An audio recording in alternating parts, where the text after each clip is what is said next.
Adam Kramer, welcome back to T-Town. I hope you're doing well.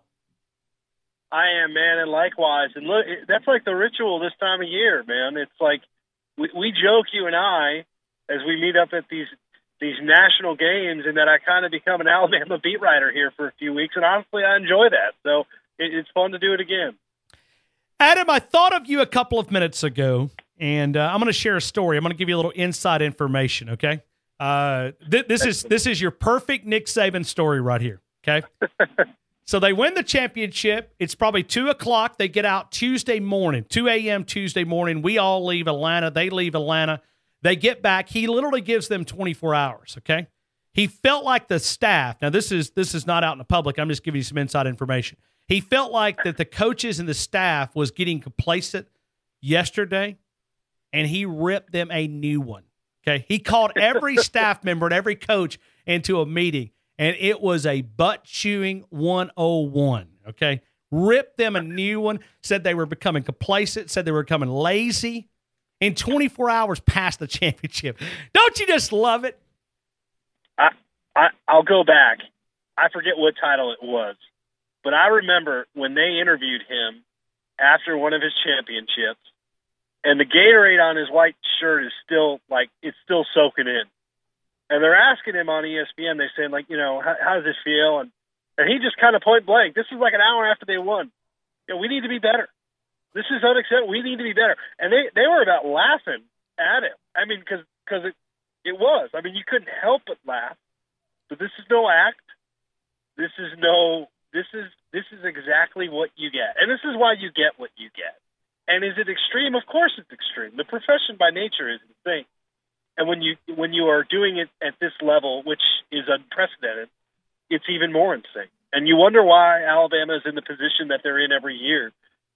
And there's your answer right there, is because you have a coach who is a day after his title game is already laying the wood and telling people to get in line. And I don't have to work for him, so I love it. But if you have to work for him, maybe not so much. But from right here, I love that stuff. Yeah, it just it's a lot of fun. And I got a text a while ago said, "Why did you have to tell him about us getting our butt chewed out?" One of the guys inside the building, but he said it was probably one of the epic ones that he's ever witnessed, that he's been a part of inside that room. So I'll leave it at that, but I guess maybe I shouldn't let the cat out of the bag. But anyway, I did, and it's out there, and that's fine. Glad you did. You've written an article, the latest one here, and I'll read you the title, man. This is awesome. A legend is born. Alabama freshman Tua Tagovailoa leads epic title game comeback. Just pick up from there, man. Yeah, so as you know, I was not in Atlanta. I was doing a story out in California. That will be fun, but I was a little bummed about that. But I did write. And last minute, my editor says, "Hey, you know, can you write tonight?" And I said, "Sure." Oh, man, yeah, I love writing about games like this. And so when you're watching a game at home, it's a little different. I'm not used to this in big games because I haven't been home in a while. There's some things that are good or bad. But you take it in as like a fan in some way. And so watching that game at halftime, you're just thinking to yourself, is this that time? And you and I have talked about Tua really for over a year now and what he was going to potentially provide. And you're thinking to yourself, like, is this the time? Is this guy actually going to call in a true freshman who has played basically garbage minutes into a game like this? And when he did, I was screaming on my couch, man. And so what unfolded there was something I'll have a hard time getting out of my mind for a long time. And Tua, of course, is the focus. But think about what happened in this game. You had a coach, a player try to grab a coach. You had someone very scarily fall, on the sidelines and require medical attention. You had mistakes. You had true freshmen all over the field.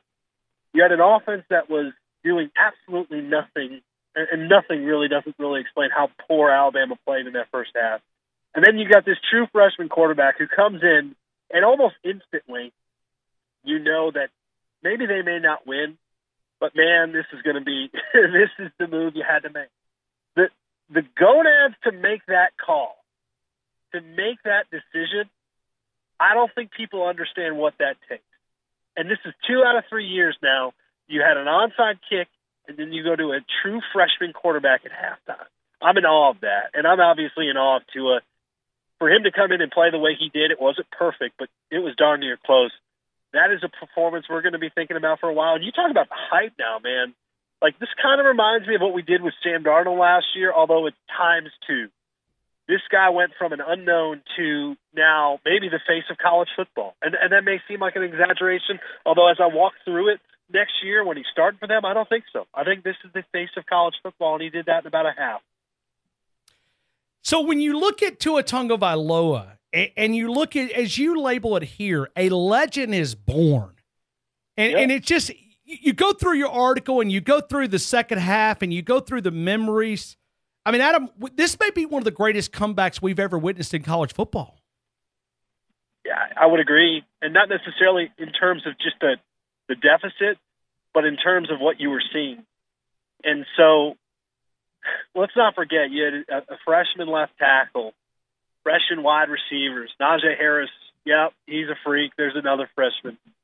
You have all these pieces, and then, you bring in the lefty.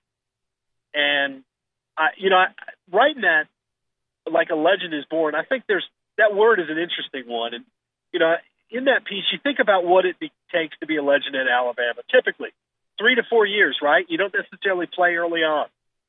You got to wait your turn. You got to build up your body, go through the process, do all that. It's the core of Saban's value. And yet here you have a true freshman who's not the biggest guy in the world. He doesn't have the greatest skill set of any quarterback in that class. Really good one, really, really good one. But comes in and does that. And regardless of what happens next and the expectations and everything else that comes with it, the hysteria around him is going to be insane, both in Tuscaloosa and nationally next year, given the way that he played and the people around him. But regardless of what happens, he's going to have that moment. And there's going to be people out there, people that are listening, that are going to be, emotionally tied to this player forever. And look, if he's as good as advertised, he'll probably have another one, probably win a Heisman. He'll probably do some tremendous things. And the overall picture is going to probably look so much grander than it does right now, which is saying a lot.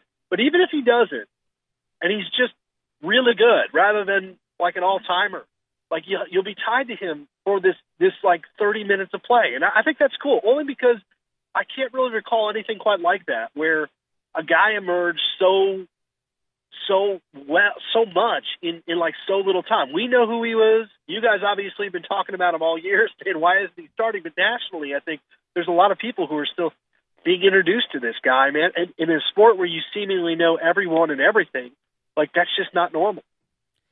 We are talking right now to feature columnist for BleacherReport.com, national college football analyst who has written about this game here for a lot of different ways. And I want to dive a little deeper here because you've also published something this week, the burden of being Bama inside the pressure, burden of being Bama, and then you've got inside the pressure of upholding a college football dynasty.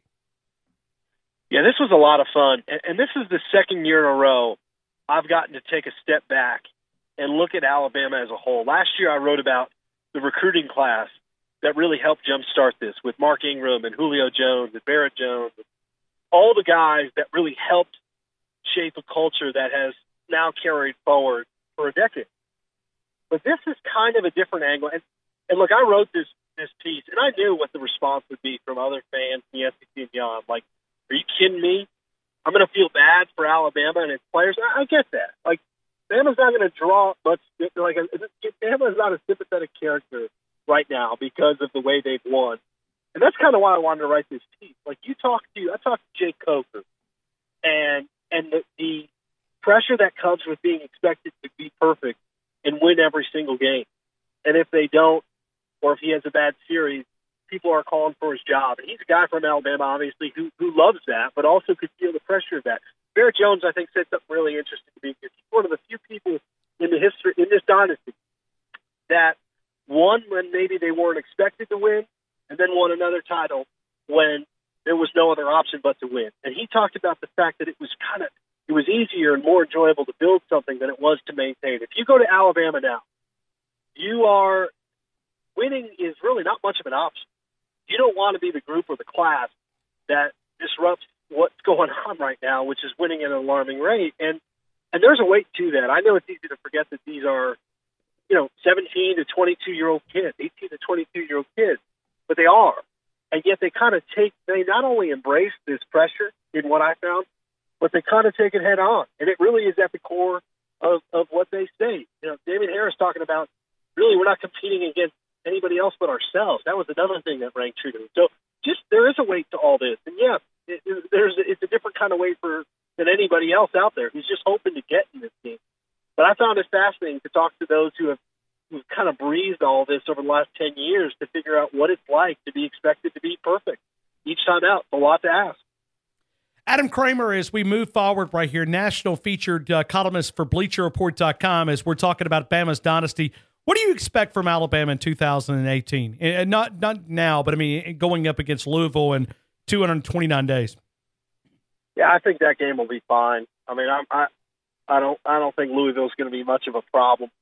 I think we're at an interesting point, though. There was a betting favorite already. You know that's something I follow. They're a pretty significant betting favorite. And how can they not be? Offensively, when you flashed all the young pieces that you did, with Damien Harris coming back, that's a big deal to me. I'm a little surprised by that, of all the guys that have decided to come back, assuming that is the case. Like, at running back, I love what they have next year. I think that's going to be with a healthy Jacob and a beefed-up Najee Harris and Damien Harris. I mean, that's as good as it gets. I think that's going to be really, really special. The buzz around Tua is going to be absolutely insane, and who's to say that he can't and won't get better? He's going to be the starting quarterback. I think the offensive line should be pretty good. Like, offensively, man, this is going to be, I think, the most dynamic offense that they've had in a while. And I know we're getting maybe a little ahead of ourselves with Tua, but why not after what he did? The question I have is the obvious one is, you lose your whole secondary, you lose some really good pieces up front. Deron Payne was so important for them down the line. I think defensively is where the concern will be. Now, I like some of the pieces they've added in the secondary. I actually think they'll be okay there, but you can't lose a kid like Minka and expect to just be fine. So, I expect Alabama to be favored in every game that they're going to play. I expect the expectations to be enormous, but I do think it could be a different kind of year. I could see Alabama having to be in some shootouts next year, and defense is still going to be top 10 like it usually is. They're going to be great at linebacker, which was gutted this year. They'll be better again. They'll find young pieces. But I could see like the style of play and what Bama is asked to do next year because of so many new defensive faces.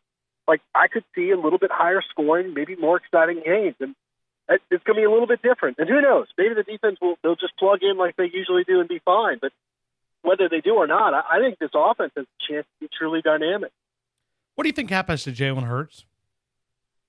It's a great question. And I think a lot of it depends on what he wants.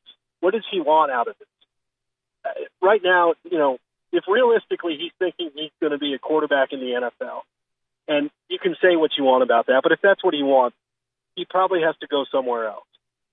I think a position change, if I'm advising him, again, and I'm not in the position of telling young people what to do. This is all a matter of what he feels. I think he could be a dynamic playmaker at a different position. I think he's a guy with Braxton Miller-type ability. And we saw Braxton make that transition. Now he's getting paid to do it on Sunday. I think if you're putting him in the backfield next to Tua, there's some really fun and funky things you can do with him. So if he stays, they can find unique ways to get him the ball because he does some really special things. He just doesn't throw the football as well as the quarterback that was backing him up most of the year. But if he decides, if the writing is on the wall for him, and look, you and I both know, when you get through spring, Nick Saban's going to say it's a quarterback competition. Like, this is what he's going to do, and this is what he's supposed to do, and that's fine. But if we were to get to the first game of the year, Jalen Hurts starting, what do you think the reaction would be from your callers? Oh, wow. Like, what? You know what I mean? And that's not going to happen. It's just not.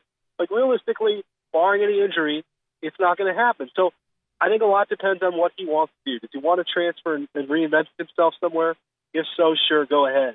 But I think ultimately, if his goal is to play in the NFL, they could find ways to get him the ball. And he can do some pretty special things with it if they use him right. Adam Kramer, BleacherReport.com, BleacherReport.com, who has written some big league articles right here on the University of Alabama, several that you need to go check out. Find BleacherReport.com. Go to College Football tab. You'll find them all right there. Do a search for Adam Kramer. Find them there, Kramer, Adam Kramer, helping us out. Adam, as always, man, have a great weekend. You guys got snow on the ground up in Chicago? You know what, man? It was 55 degrees yesterday, the high. The low was 11. We had like one of those crashes. So right now we have no snow, but it's about 21 degrees and 30-mile-an-hour gusts, so it's still pretty miserable here. Yeah, so, I mean, we've knocked out the bread and the milk. We're down in the 30s, man. And, oh, man. Yeah. Oh. So we have no bread, chilling. no milk, but we do have a championship to sort of warm us up here in T-Town. Yeah, that'll keep you warm for a few more months, I would imagine. But no, man, always fun. It's especially fun when we're talking when we got good news, and I'm sure you're enjoying that as well. So enjoy it. It's deserved, and I don't know. We'll be getting all weird with expectations and everything else here, I'm sure, in a couple of weeks. Oh, yeah, and trust me, I thought I was going to host another funeral. I thought it was going to be like a double funeral last year and this year. I'd already started writing out my show notes for at halftime. I started writing them out because I didn't think Alabama was going to come back. I really didn't. I mean, I'm just being honest with the audience. No, yeah. I mean, how could you, given how bad it was at the time? Like, it was awful. And, I mean, even to the very end, 2nd and 26, man. I'll be honest. I'm sending G-chat to my editor saying, Georgia wins this. What's the angle? And there you go. I ripped that up in a matter of minutes. I'm happy I did. Hey, be honest. I told the audience that there was already obituaries being written for Alabama. Was it one of yours? Did you already have it? No. Okay. See, but you know me. Like, the I know, but ain't my style. Yeah, I know, but I was doing the quick turn piece, so I didn't have to write the Nick Saban take. Thank God. Nick's lost it. You know, I'm like I've never been that guy, but especially after that, I had something queued up on Georgia being a team to be messed with. And then, honestly, I wasn't all that excited to write it because the pace of the game was just kind of like, yeah, it wouldn't have been as great of a story because Alabama stormed back. So when they did, selfishly, I was like, man, Tua, this is on a tee, man. Softball for me to hit here. So it made my life a lot easier.